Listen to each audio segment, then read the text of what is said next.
I bought a lake house on the eastern shore of Douglas Lake in eastern Tennessee so I could spend my mornings watching the ospreys fish and my evenings doing absolutely nothing. 38 years as a high school principal will make a man crave silence, the way other men crave money.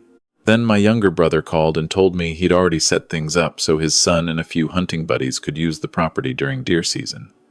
He said it like he was doing me a favor. Like having 6 strangers with rifles show up at my home was something I should be grateful for. I didn't argue with him. I didn't threaten anyone. But when my nephew arrived 3 weeks later with those paying hunters, their trucks loaded with gear and coolers, they found something waiting for them at the end of my gravel driveway that none of them had expected. Before I get into that, please subscribe to Feathered Vengeance and drop a comment telling me what state you're watching from right now. I read every single one. The realtor handed me the keys on a Friday in late October. I sat in her office in Dandridge, watching the ceiling fan turn slow overhead, holding a key ring with a little wooden fish on it that the previous owners had left behind. The lake house cost me $318,000. 38 years of 7 a.m. faculty meetings, 38 years of parent phone calls that came at dinner time, 38 years of budget negotiations and standardized test seasons, and 17-year-olds who needed someone to believe in them when nobody else did. All of it converted into 1,100 square feet of pine-paneled walls, a wraparound porch, and 200 feet of private waterfront on a cove just sheltered enough to feel like the rest of the world had forgotten it existed. "Congratulations," the realtor said, and slid the deed across the table like she was dealing a card. "You picked a good one. That stretch of shoreline doesn't come available very often." I thanked her and pocketed the keys and drove the 14 miles from her office out to the property. The driveway was gravel, long and winding through a stand of old tulip poplars that had gone gold and orange in the October light. When I pulled up to the house and cut the engine, I just sat there for a few minutes with the windows down. Woodpecker somewhere in the trees. Wind off the lake. Nothing else. I was 63 years old, and I had never in my life heard that particular quality of silence. The kind that means you are genuinely alone and genuinely safe. I unlocked the door and stepped inside. The previous owners had left it mostly furnished. A leather sofa, the color of tobacco, a kitchen table with 4 mismatched chairs, a wood stove in the corner with a good supply of split oak already stacked beside it. The bedroom had windows facing the lake, and through them, in the late afternoon light, the water looked like hammered copper. I set my bag down and walked straight through to the back porch and stood there at the railing looking out at the cove. An osprey was working the shallows about 50 yards out, hovering, dropping, pulling back up, patient and precise. I watched it until the sun touched the ridge on the far shore and the light went pink, and I thought about my wife and how she always said we'd do this someday. Get someplace quiet near water. Stop postponing everything. She passed 3 years before I found that house. Pancreatic cancer. 4 months from diagnosis to the end. I'd stayed in our house in Knoxville through the first 2 years after, teaching out my last year, and then rattling around in rooms that felt too large and too quiet in the wrong way. The silence of absence is nothing like the silence of peace. I know the difference now. I spent the first 2 weeks settling in carefully. My books went on the built-in shelves along the living room wall, organized the way she always organized them, alphabetical by author within each category. Her photograph went on the windowsill in the bedroom, where the morning light would catch it. My fishing rods went in the storage room off the porch. A man with a plan for each room sleeps better than a man who leaves things in boxes. By the 3rd week, I had a routine. Up before dawn, coffee on the back porch, wait for the osprey. It showed up every morning, sometimes 2 of them, hunting that same cove in wide, patient circles. I started keeping a notebook, tracking what time they arrived, which direction they flew in from, how long they stayed. Old habit from school administration. I documented everything, always had. I called my younger brother one evening to tell him about the house. He sounded genuinely happy for me. "Good for you," he said. "You always talked about doing something like that. How's the fishing?" I told him about the crappie and the largemouth bass and the fact that I could see the lake from every room. He laughed and said he'd have to come down and see it. I said, "Anytime, just call first. I like my quiet." He laughed again, and we said goodbye, and I hung up feeling like things were good between us. They had not always been. 4 years younger than me, he had spent most of his adult life in my shadow, in ways that seemed to bother him more than they bothered me. But we'd reached a reasonable peace in recent years, and I had thought that peace was solid. I should have listened more carefully to the way he said he'd have to come see it. There was a considering quality in his voice that I dismissed at the time. The call I should have paid attention to came 3 weeks later. I was on the back porch, re-spooling a reel when my nephew's name appeared on my phone. My brother's only son, 34 years old, who ran a small landscaping company in Maryville and had recently gotten into what he called outdoor hospitality. I'd heard something about that from my brother at Thanksgiving the previous year. Glamping sites, hunting leases, that kind of thing. At the time, it had sounded like an enterprising hobby. "Uncle," he said, when I answered, his voice carrying that particular warmth that I have since learned to recognize as the voice people use when they want something. "Dad says you've got quite a setup down there on Douglas Lake. I'd love to come see it sometime." His tone was easy and casual, the way a man sounds when he's been practicing. I told him he was welcome to visit. Just call ahead. "I'm usually here, but I like to know what's coming." He said, "Of course. Absolutely." That made total sense. Then, in the same easy tone, he asked whether I'd given any thought to what I was going to do with the property during the weeks I wasn't using it. I told him I lived there. I was using it every week. "Oh, sure, he said. "But deer season's coming, and that property backs up to some serious hardwood. You've got a creek drainage on the north side. Good bedding cover. That cove's full of structure for bass. Do you know what a place like that could bring in as a hunting and fishing retreat?" I told him I wasn't interested in running a hospitality business. I was 63 years old, and I just finished 38 years of managing other people's schedules. My schedule was now my own. He pushed a little, said I wouldn't have to do anything. He'd handle the bookings and the guests and the cleanup. I'd just sit back and collect my share. He mentioned a number. Said 3-day hunting packages on private lake property were going for $1,200 to $1,500 a person, and he could fill the calendar. I told him no, clearly and directly. This is my home, not a business. I'm not interested. He shifted then. Said I should at least think about it. Said winter heating bills on a lake house weren't cheap. Said a property that size needed maintenance I might not be able to keep up with alone. I recognized the pressure technique. I'd used variations of it myself in budget meetings, applying soft weight to make the other side feel the cost of holding their position. I told him again that my answer was no.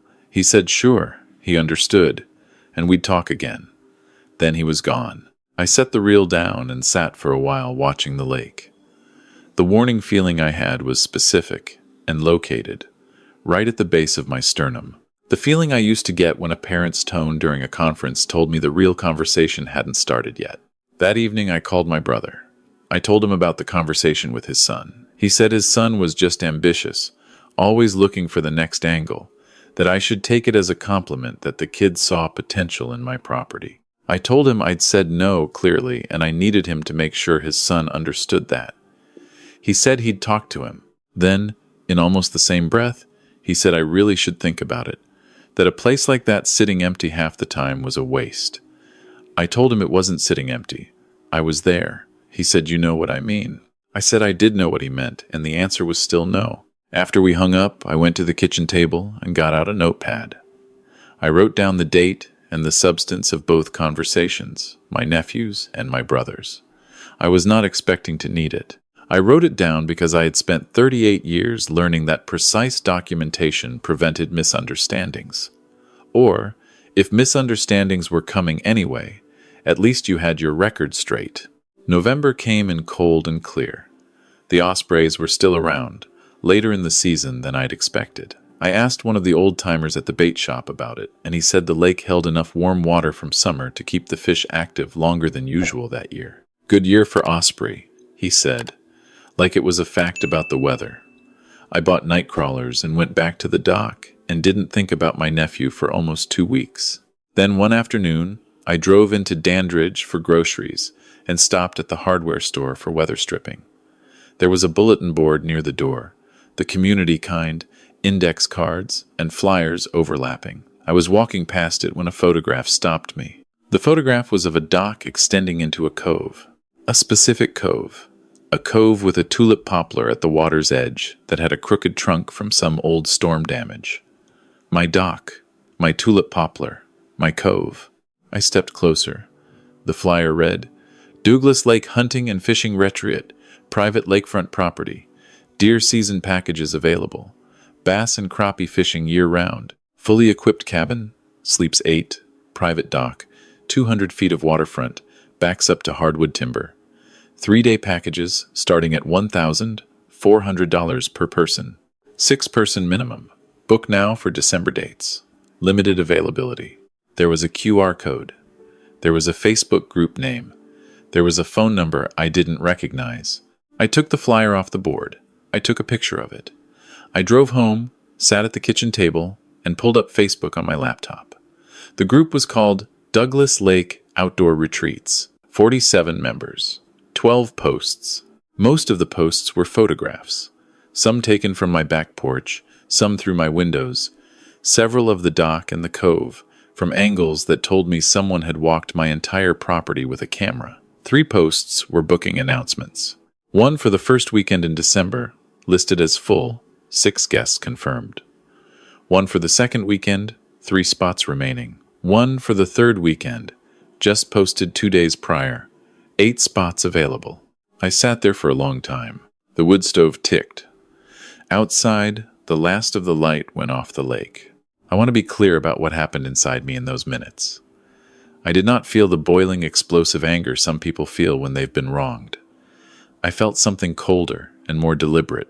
The feeling I used to get in the middle of a serious disciplinary situation when a student or parent had crossed a line that couldn't be walked back, and the path forward required complete clarity about what was right and what I was willing to do about it. I've had that feeling maybe a dozen times in my life. It has never been wrong about where things were heading. I called my brother. I told him what I'd found. There was a pause that lasted long enough to tell me he was not surprised. He said his son had mentioned he was putting together something for the lake property. Said he thought it was moving forward. I asked him what exactly he had thought was moving forward, given that I had told both of them no. He said the kid was just enthusiastic. I said his son had photographed my home without my permission and was collecting money from strangers for access to property he had no legal claim to. He said I was being dramatic. I said I was being accurate and that I needed to know right now whether he had any part in this. Another pause. He said he'd told his son it was a good idea and that he'd figured once the money started coming in, I'd come around. He said he'd figured I just needed to see it work. I thanked him for being honest and told him he'd made a serious mistake and that I was calling a lawyer in the morning. He said, please don't do that. I said goodnight and hung up. The lawyer's name came up first when I searched for property law attorneys in Jefferson County. He had an office in Morristown, 40 minutes north, and when his assistant answered the next morning and I explained in 2 sentences what had happened, I was scheduled for that afternoon. I drove up with my laptop, the flyer, and the notepad, where I documented every conversation since October. He reviewed everything with the particular stillness of a man who has seen many versions of the same thing. He said it clearly. What my nephew had done was fraud. He had advertised access to a property he did not own and had no legal authority to offer, collected money from multiple parties under false pretenses, and had done so after being explicitly told no by the property owner. He said we had both civil and criminal options. He said the civil side could get us an injunction and damages. He said the criminal side, depending on how payments had been processed, could involve wire fraud charges at the state level and potentially federal if he'd taken money across state lines, which, given he lived in Maryville and the guests were likely coming from various states, seemed probable. I told him to do everything, all of it, simultaneously. He asked if I was certain, given that family situations could become complicated. I told him that the complication had been introduced by my nephew, and that I was interested in resolving it with precision, not with sentiment. I spent that afternoon at a home supply store in Morristown. I bought a 4-camera security system, motion-activated with night vision and cloud storage. A retired man with a background in administration does not fumble with technology. I had all 4 cameras mounted and operational before dark. Driveway, front porch, back porch, dock. I sat in the living room that evening and watched the live feeds on my laptop while the wood stove worked through a good piece of oak. Everything was quiet. The ospreys had settled wherever ospreys settle for the night. The cease and desist letter went out the next morning by certified mail to my nephew's home address in Maryville.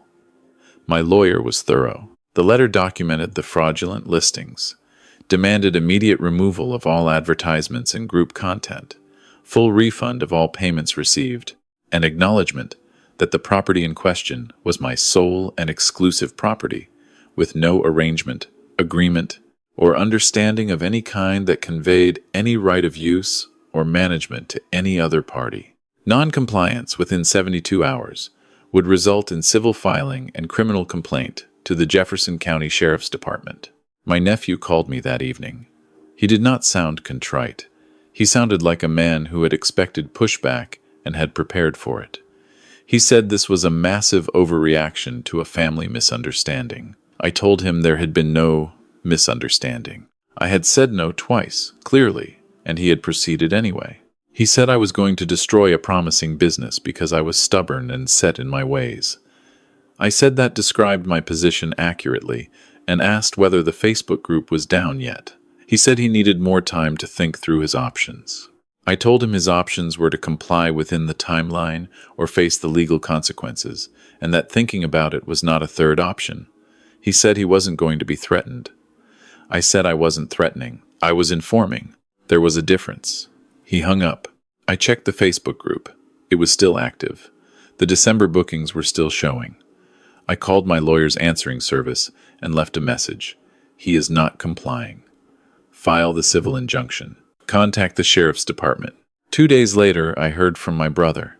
His voice was different this time, stripped of the ease it usually carried. He said his son had called him and told him I was trying to ruin his life. I said his son had been given multiple opportunities to stop and had chosen not to. My brother said this was about a Facebook group, not a crime, and that I was bringing in lawyers and law enforcement over a misunderstanding between family members. I said his son had taken money from at least 6 people for access to my home, that those people were planning to drive here in a few weeks with their rifles, that this was not a misunderstanding and hadn't been a misunderstanding at any point. My brother's voice went quiet for a moment. Then he said what I had been waiting for him to say. He said my wife would not have handled it this way. He said she always found a way to bring people together. That was who she was, that she would have found the compromise here. I held the phone and let that settle for a moment. It is a particular kind of cruelty, using the dead to argue with the living. He knew it would land hard. He was right that it did. I said that my wife had believed in family. I said that she had also, in 31 years of marriage, never once allowed someone to take advantage of us and dressed it up as love. I said she'd stood her ground with her own family more than once when it was necessary, and I'd stood beside her when she did. I said she would not have compromised on this. He said I couldn't know that. I said I knew her rather better than he did, and that I'd ask him not to use her name again in this argument. He said I'd become someone he didn't recognize since she died. I said maybe so, and said good night. I did not sleep well. The lake was calm outside, and the security camera feed showed nothing but the dock and the dark water and the occasional thing moving in the tree line that was probably a deer. I lay awake thinking about my brother's words, not because they were correct, but because they had found the seam. The place where I was still not completely certain of my own ground. Grief does that. It leaves soft spots that other people find before you've finished healing them yourself. But by morning, the soft spot had firmed back up.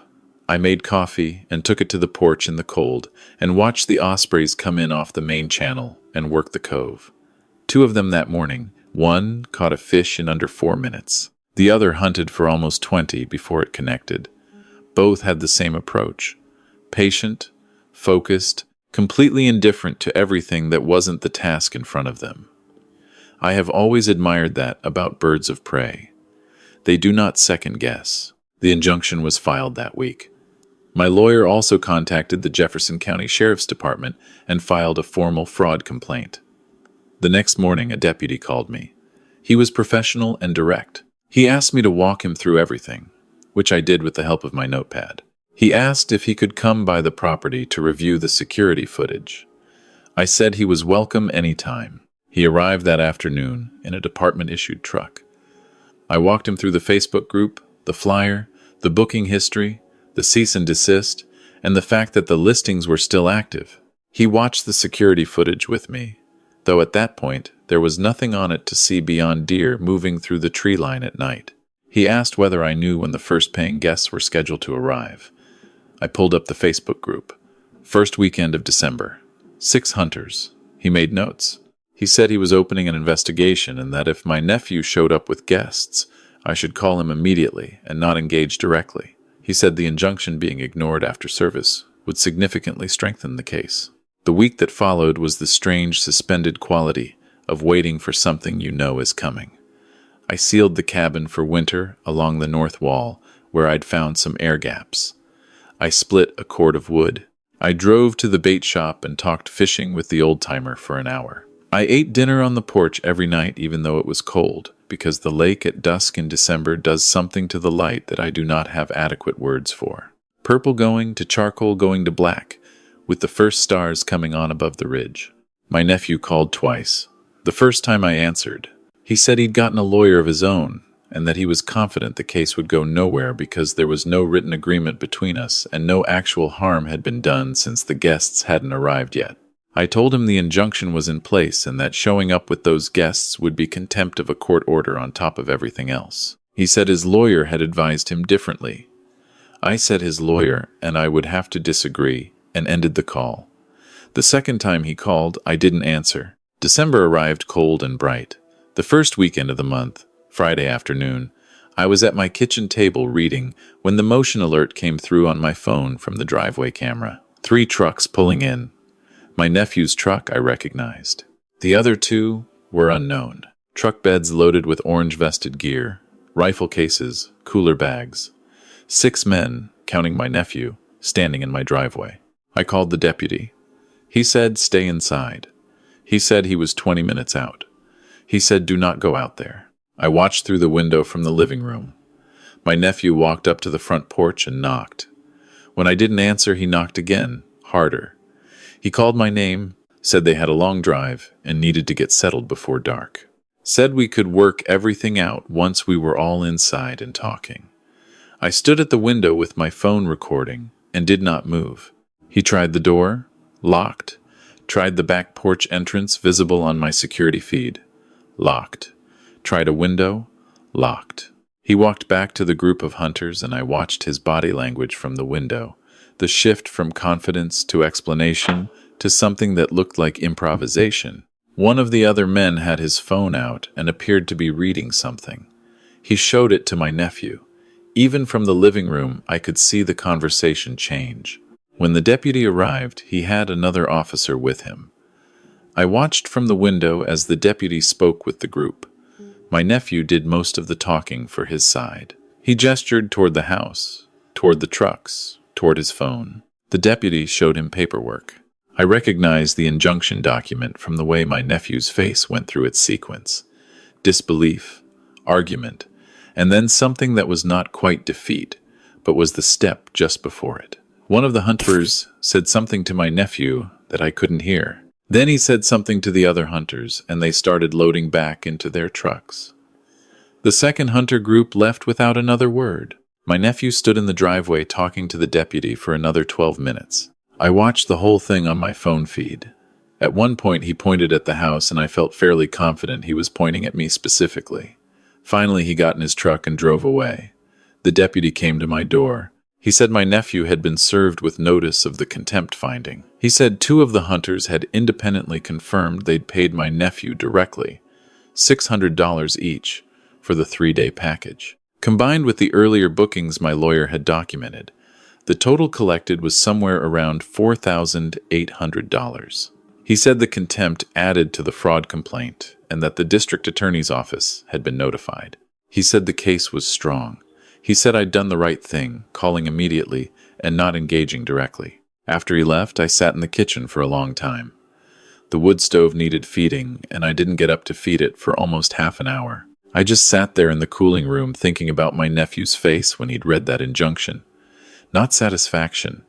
That was not what I felt. Something closer to the feeling after a serious disciplinary case at school finally reached its conclusion. The relief of clarity. The cost of it.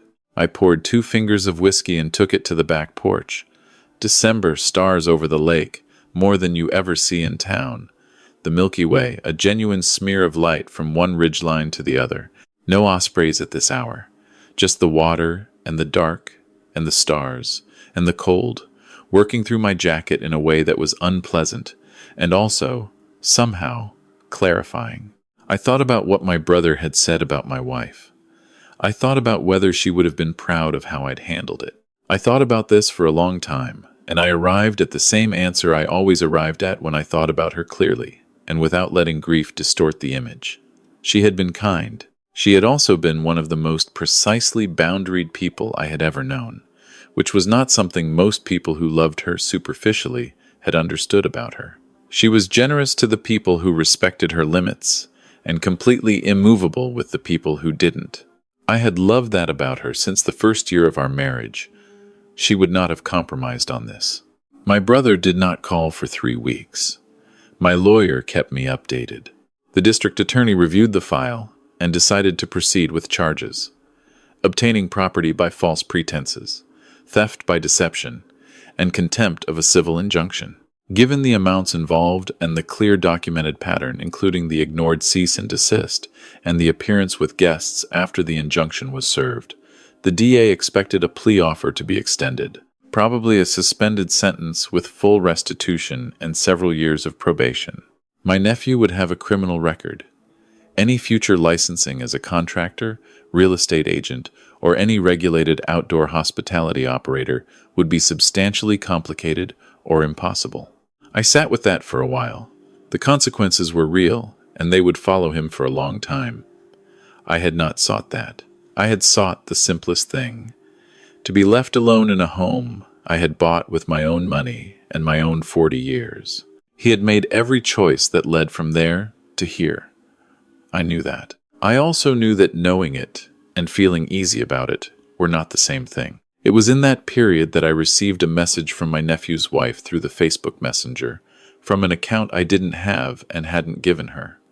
The message was 3 sentences. She said I had destroyed her husband's business before it could get started. She said their marriage was under serious strain because of what I had done. She said she hoped I was happy alone in my cabin. I read it twice. Then I archived it without responding. My lawyer had advised no direct communication with any of the parties. I forwarded it to him. Beyond the legal consideration, I had learned a long time ago that responding to that kind of message never once in the history of human communication made anything better. The December cold deepened. I cut and stacked more wood. I drove into Dandridge for supplies and stopped at the bait shop out of habit, even though I wasn't fishing in weather that cold. The old-timer behind the counter asked how things were going at the lake. "Fine," I said. "Quiet." He nodded like that was the correct answer. Late December. My brother texted on Christmas Eve, just, "Merry Christmas." I responded the same way. It felt like placing a stone on a balance scale that was not yet settled, but at least acknowledged that both sides existed. I made Christmas dinner for myself, a whole chicken since a turkey was too much for one. I ate it at the kitchen table with the radio on, country gospel station out of Morristown that I'd found by accident one morning and kept coming back to. Afterward, I sat on the porch in 2 layers and a wool blanket and watched the sky for a long time. No ospreys in December. I missed them with a specificity that surprised me. A 6-inch bird of prey, and I missed it like company. January was quiet in the legal sense. My lawyer filed the civil damages claim formally. The district attorney extended a plea offer to my nephew in mid-January. He declined it. His lawyer countered with a reduced charge and reduced restitution. The DA declined that. The negotiation took another 3 weeks. I heard about all of it through my lawyer's updates, and none of it directly, which was how I preferred it. My brother called on a Thursday evening in late January. Not a text this time. The phone. I answered. He said he'd been doing a lot of thinking. I said I was glad to hear it. He said he wanted to understand what had actually happened, from my perspective, without interrupting. I told him all of it from the beginning, slowly, the same way I used to brief school board members on situations that required complete clarity. Every conversation, every refusal, every ignored communication. What it felt like to see my property photographed and listed without my knowledge. What it felt like to watch strangers pull up my driveway with rifles. He was quiet through all of it. When I finished, he was still quiet for a moment. Then he said he had told his son it was a good idea. He said he'd encouraged it. He said he'd figured I'd come around once. There was money involved. I said I knew that. He said he hadn't understood what he was encouraging until he was hearing it described by the person it had been done to. He said he was sorry. Not sorry the business hadn't worked out. Sorry, he'd been part of pushing his son in a direction that had hurt me and hurt his son, and turned out to be wrong on every level he could identify. It was a specific and precise apology, and I recognized its quality. I've received a lot of apologies in 38 years of administration. Most of them are about managing the apologizer's discomfort. His was about acknowledging what he'd actually done. I told him I appreciated that. I told him I'd sent him an email in November that I didn't know whether he'd seen. He said he had. He said he hadn't been ready to respond to it then. I said, I understood. He asked me a question I had not expected. He said, when did I raise a kid who thought he was entitled to what other people worked for? He said it quietly, not rhetorically, like he was actually trying to locate the answer. I said I didn't know. I said I'd watched a lot of families over 38 years, and I thought entitlement usually came from a combination of being told you were exceptional and being buffered from the consequences of being wrong. He was quiet for a moment. He said his son had always been exceptional. I said I knew. I said it wasn't a criticism of the parenting. It was just how these things sometimes developed. He said he should have shut it down when his son first brought the idea to him. I said yes, probably. He appreciated that I didn't soften it. We talked for almost an hour. My nephew accepted the plea deal in early February. Suspended sentence, 3 years probation, full restitution of $4,800 to me, and whatever the civil judgment determined in additional damages. He would have a criminal record. He would not be able to obtain a contractor's license or any real estate credential in Tennessee for the foreseeable future. His wife did not leave him, as far as I know, though things between them were apparently difficult for a while. I learned these things from my brother, who had begun calling once a week. It was a Saturday morning in late February when my brother drove down from Knoxville. I heard his car on the gravel and watched on the camera feed as he got out and stood looking at the property for a moment before walking toward the porch. He was 60 years old and looked it in the way that particular morning showed everything. He had driven 4 hours. He had not called ahead. I hadn't asked him to call ahead for visits since we were children. I met him at the door. He looked at the cabin and the trees and the cove, and then looked at me, said the place was something. I said, come in. I made coffee and we sat at the kitchen table. The same table where the whole thing had begun in a way, where I'd first documented those conversations in October. He wrapped both hands around the mug and looked at the view through the back windows for a long time. He said, I owe your wife an apology too. I told her once, after you two had been together about 5 years, that I thought you'd gotten too serious, too fast, and that you'd both given things up for the relationship. He said she had looked at him very levelly and told him that what he was calling giving things up, she called choosing, and that choosing was what adults did, and that if he ever figured that out, she thought he'd be happier. He said she'd been right. He said he'd never told me about that conversation. I said that sounded exactly like her. He almost smiled. We talked for a while about ordinary things, his drive down, the condition of the highway through the mountains, the weather, and the cold. After a while, I took my coffee and nodded toward the back porch. We went out and stood at the railing looking at the cove. The light was winter light, flat and clear, making the water very still. And then, out over the water, maybe 60 yards from the dock, there was a flash of movement. One of them, big adult bird, circling in that particular way they have, hovering, dropping, pulling back to assess. My brother watched it. Said he'd never seen one do that before. Said he'd seen ospreys, but not like that. Not hunting like that up close. I said they come every morning. I said I'd been watching them since October. I said when you watch something long enough, you start to understand how it thinks. He said he believed it. We stood there while the osprey worked the cove, patient and focused, until it finally dove and came up with something silver in its talons and banked hard to the north and was gone into the tree line. My brother set his mug on the railing, said he'd like to come back sometime. Not right away, but sometime. Said he wanted to see the property in summer, see what the fishing was. I told him he was welcome anytime. I said call first. He almost smiled again. Said that sounded like me. I said it was me.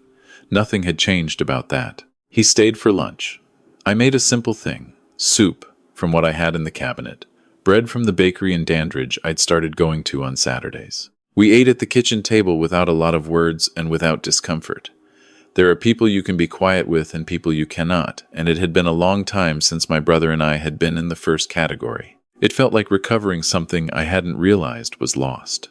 When he left, I stood on the porch and watched his car go down the gravel drive and disappear into the tulip poplars. Then I went back inside and sat in the chair by the wood stove with a book I'd been reading in pieces for a month. I didn't read. I just sat there for a while in the quiet of a mid-February afternoon, listening to the stove tick and the wind work through the trees outside. The legal matter was fully resolved 6 weeks after that.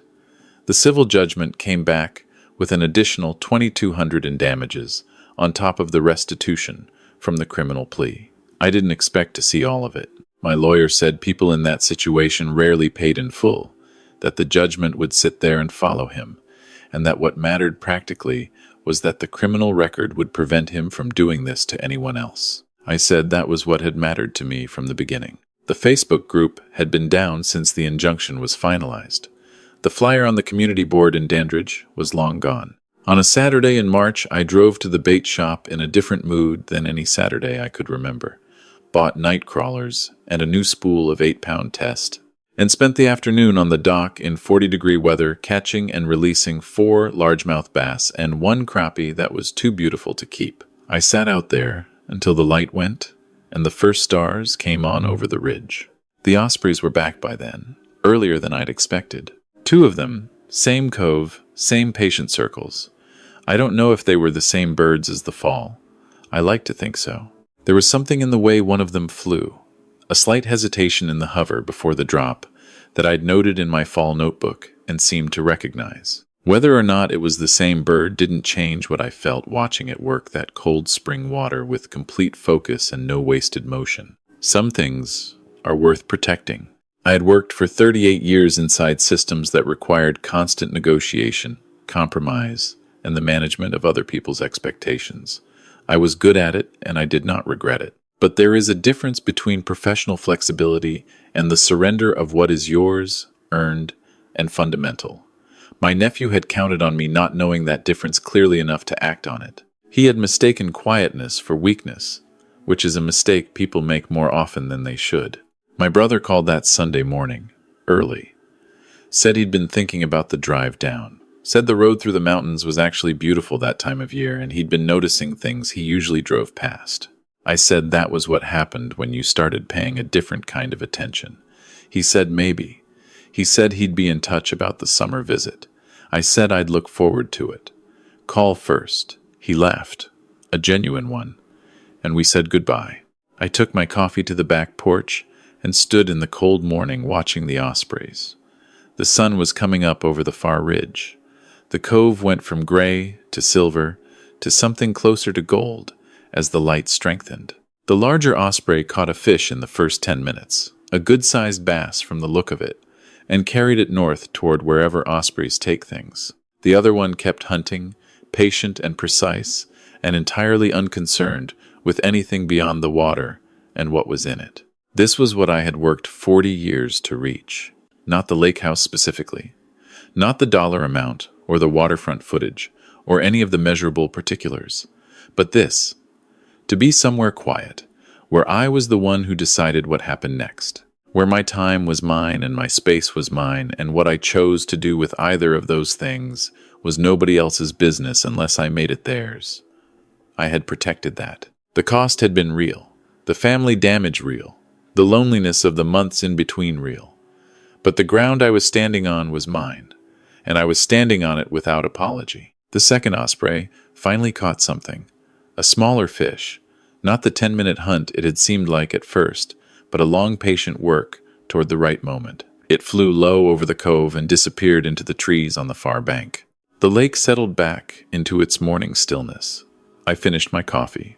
The day was beginning. If you found this story meaningful, please like this video and subscribe to Feathered Vengeance. Share your thoughts in the comments below. I read every single one. And if you want to hear what happened next, click the box on the left.